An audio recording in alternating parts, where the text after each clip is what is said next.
Remove the filter basket from the portafilter. Unscrew the cap found on the bottom of the filter basket by twisting to the left. To disassemble the filter basket, simply push the plastic disc through the hole found on the bottom of the filter basket. Remove the filter and plastic disc from the gasket.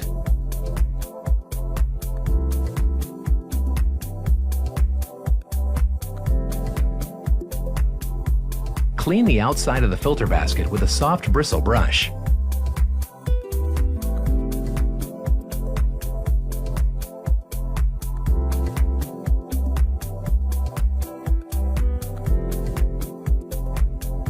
Using a needle, clean the holes of the filter.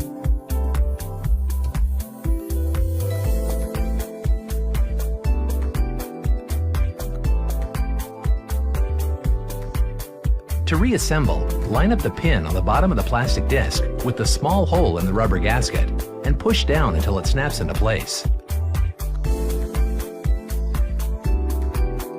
Then, line up the same pin on the bottom of the plastic disc with the small hole in the filter basket and push down until it snaps into place.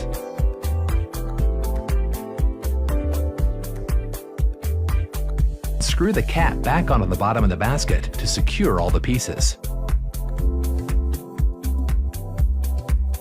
It is recommended that your filter baskets be cleaned every 200 coffees, or approximately every 3 months.